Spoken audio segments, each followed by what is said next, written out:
En nuestra serie La Santidad de Dios, el día de hoy vamos a hablar acerca de la idolatría. Este es un tema muy profundo, es un tema muy extenso, pero hoy solamente vamos a dar una pincelada que creemos que va muy acorde al tema de la santidad de Dios. Ya sabemos que el profeta Isaías vio al santo, santo, santo. Ahora resulta que él dice que él es celoso y que Él es el creador de todo, nosotros lo creemos, dice en Isaías 45, del 5 al 7, yo soy el Señor y no hay ningún otro, fuera de mí no hay Dios. Yo te fortaleceré aunque no me has conocido, para que se sepa que desde el nacimiento del sol hasta donde se pone no hay ninguno fuera de mí. Yo soy el Señor y no hay otro. Verso 7. Yo soy el que forma la luz y crea las tinieblas, el que causa bienestar y crea calamidades. Yo, el Señor, el que hace todo esto. Wow, el Señor está dando ahora la autoría de todas las cosas. Él es el soberano. Fuera de Él no hay nada. Él está diciendo, todo lo que te formes semejante o con pensamientos divinos es un ídolo. Lo único que existe soy yo. Yo soy el que he creado todas las cosas y todos los serafines, arcángeles, ángeles, tampoco ellos son para adorar, ni deben llegar a ser unos ídolos en nuestras vidas. Bien, sigamos. La palabra de Dios dice en Éxodo capítulo 32, versos 1 al 4. Cuando el pueblo vio que Moisés tardaba en bajar del monte, la gente se congregó alrededor de Aarón y le dijeron, levántate, haznos un Dios que vaya delante de nosotros. En cuanto a este Moisés, el hombre que nos sacó de la tierra de Egipto, no sabemos qué le ha acontecido. Y Aarón les respondió, quiten los pendientes de oro de las orejas de sus mujeres, de sus hijos y de sus hijas y tráiganmelos. Entonces todo el pueblo se quitó los pendientes de oro que tenían en las orejas y los llevaron a Aarón. Él los tomó de sus manos y les dio forma con buril e hizo de ellos un becerro de fundición y ellos dijeron, este es tu Dios Israel que te ha sacado de la tierra de Egipto.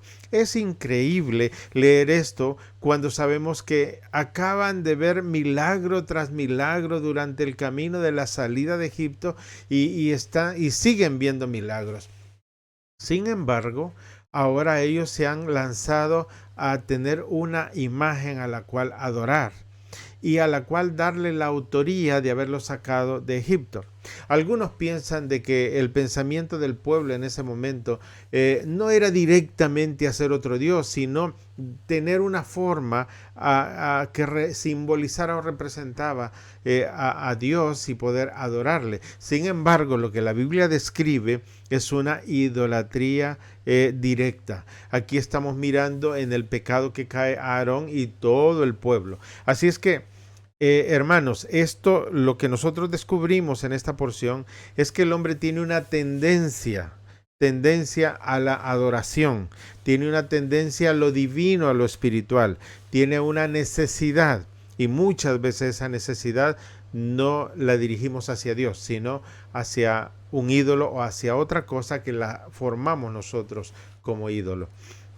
Primera de Corintios 10, el apóstol Pablo aquí, del verso 7 al 10, les está dando una exhortación al pueblo del Señor.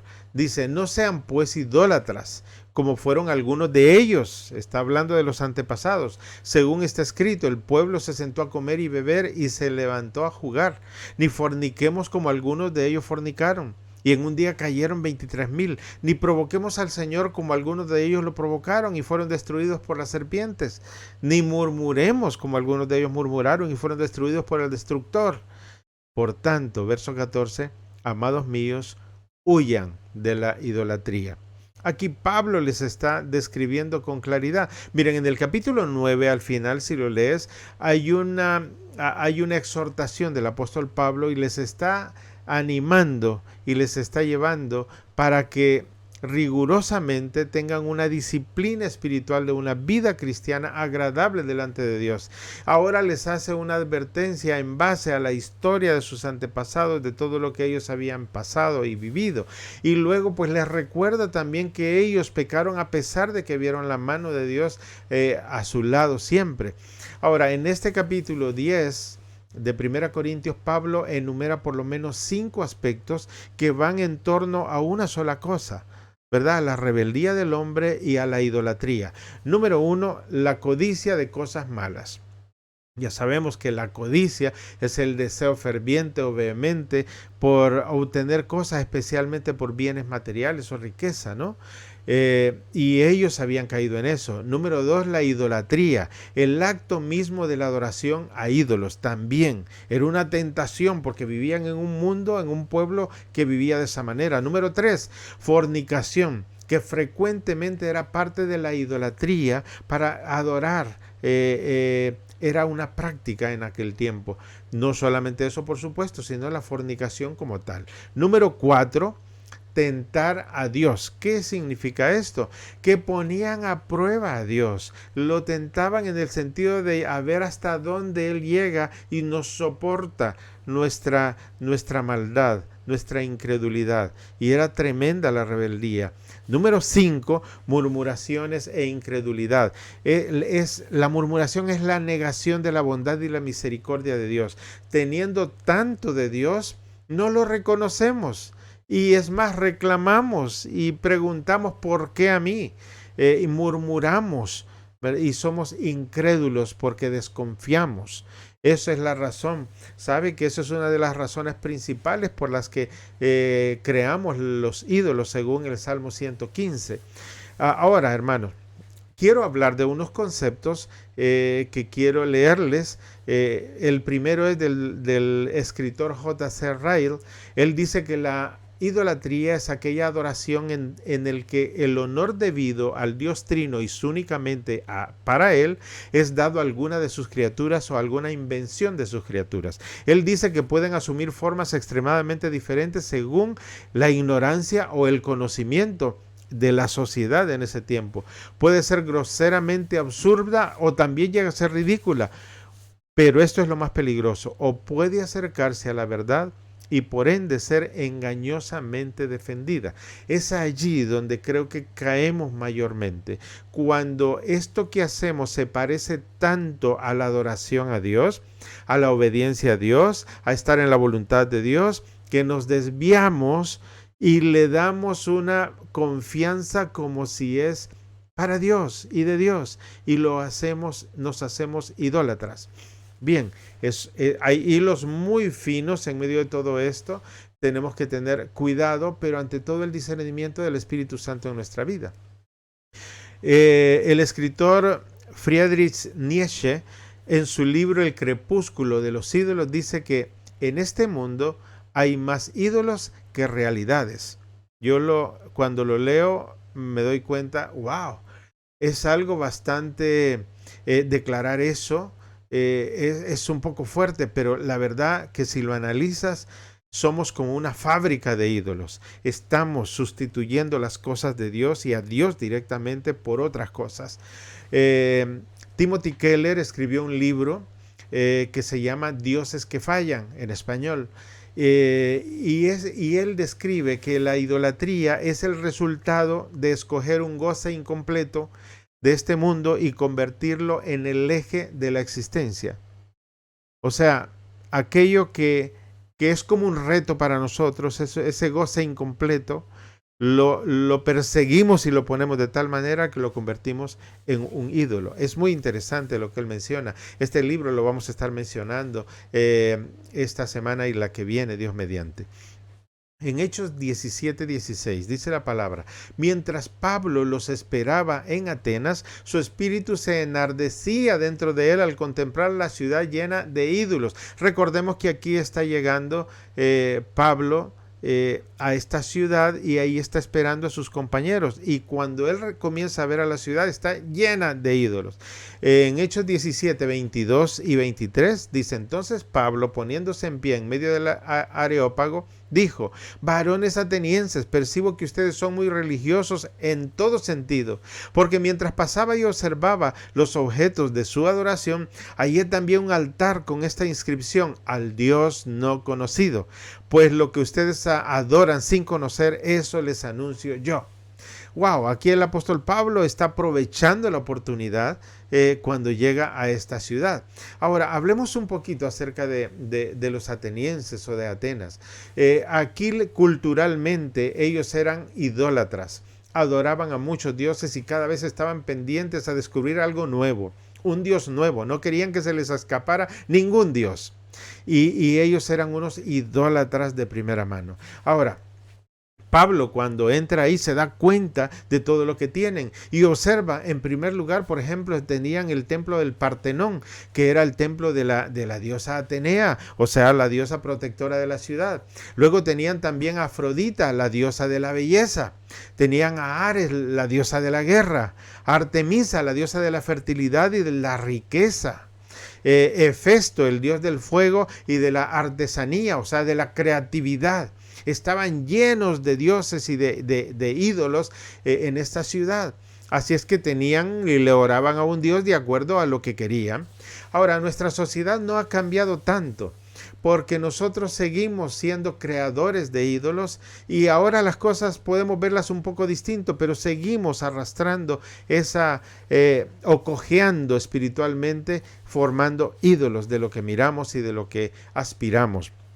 Entonces podemos mirar que ahora quizás los templos no son solamente donde se va el domingo a adorar a Dios, sino hay sitios como por ejemplo las oficinas donde la gente está embelesada y enfocada a su trabajo, a su realización, a las cosas que le dan satisfacción en este mundo. Y todo lo que vemos que es idolatría está enfocado a este mundo, a esta tierra, no a la eternidad.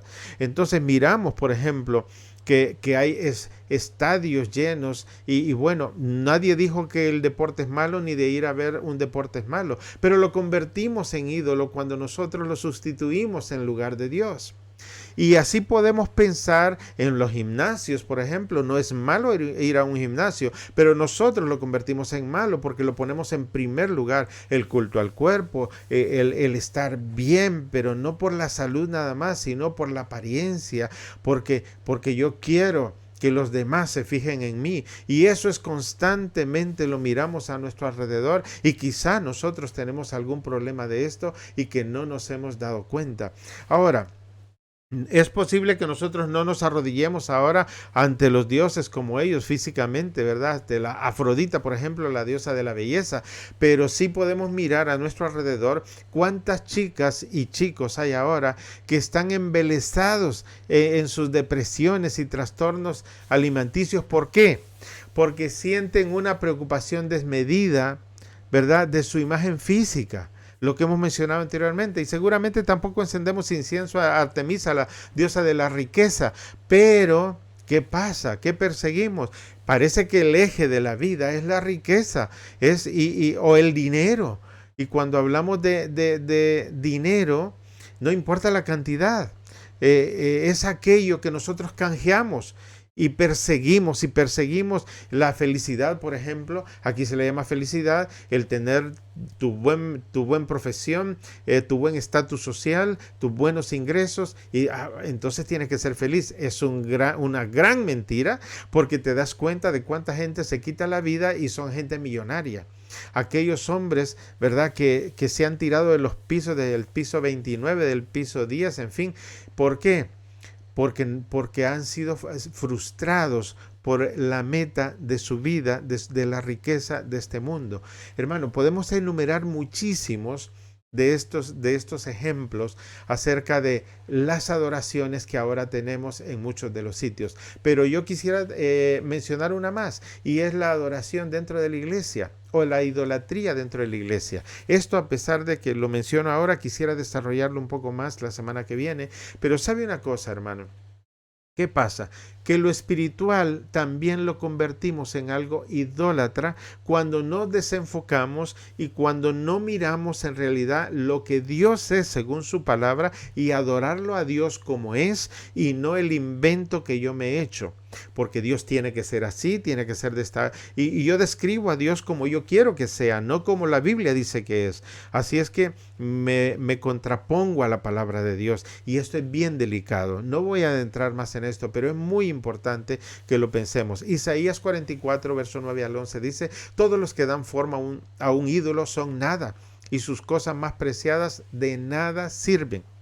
Aún sus propios testigos no ven ni entienden, por eso serán avergonzados. Verso número 10. ¿Quién ha dado forma a un dios o fundir un ídolo para no tener ganancias?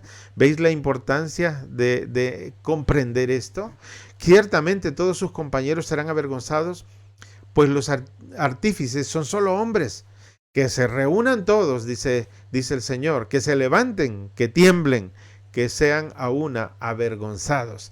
Aquellos que le dan forma a un ídolo, a un dios, para ganancias. Y eso aún el día de hoy lo miramos, aún en las congregaciones, que muchas veces el enfoque es ese, ¿verdad? Yo quiero crecer, pero el crecer es porque quiero tener más recursos. Cuidado, hermanos, prediquemos la palabra, hablemos del amor de Dios, vivamos el amor de Dios, pero tengamos cuidado con estos ofrecimientos de este mundo, porque eso lo ofrece el diablo.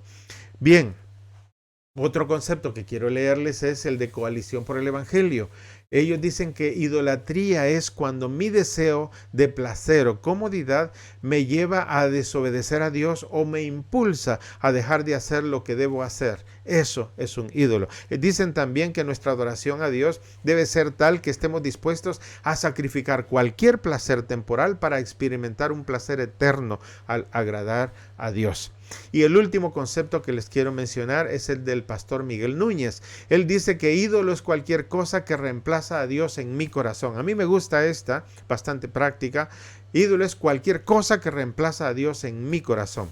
Y sigue diciendo, puede ser algo sencillo que no sea pecaminoso en sí, pero que desplaza a Dios de mi corazón y me absorbe. Si eso recibe el primer lugar de mis emociones y pensamientos, eso es idolatría. Muy buena la descripción del pastor Miguel Núñez. Luego termina diciendo, si hay algo que desee más, le dé más tiempo que lo que es en mi pensamiento el tiempo para Dios, eso también es un ídolo. Puede ser un negocio, ¿verdad? Un ser querido, y aún mi servicio a Cristo, como mencionábamos antes, lo convertimos en un ídolo. Y dice, mi pasión, mi amor por el ministerio no debe ser mi primer amor es Dios. Me encantó esta declaración, porque quizás yo he vivido algo de eso, quizás yo he tenido ese problema en mi historia. Pero ¿saben una cosa? Qué maravilloso es cuando podemos ir descubriendo y podemos ir siendo formados por el Espíritu Santo desde adentro del corazón. Isaías 42:8 dice, yo soy el Señor, ese es mi nombre, mi gloria a otro no daré, ni mi alabanza a imágenes talladas. Deuteronomios 4:23-24 dice, tengan cuidado, pues no sea que olviden el pacto que el Señor su Dios hizo con ustedes, y se hagan imagen tallada en forma de cualquier cosa que el Señor tu Dios ha prohibido, porque el Señor tu Dios es fuego consumidor, un Dios celoso. Dios nos llama a ser transformados. Miremos Efesios 4:23 que nos lo recuerda. Dejen que el Espíritu les renueve los pensamientos y las actitudes.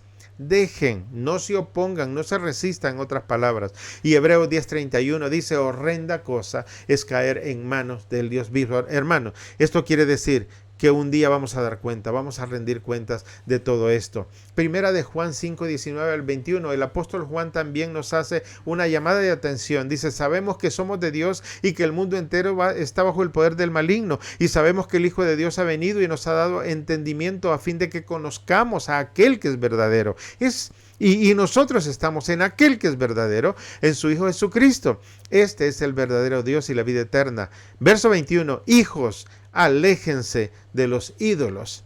Está hablando de la verdad y dice que debemos vivir en la verdad, y nosotros estamos en la verdad, es en Jesucristo.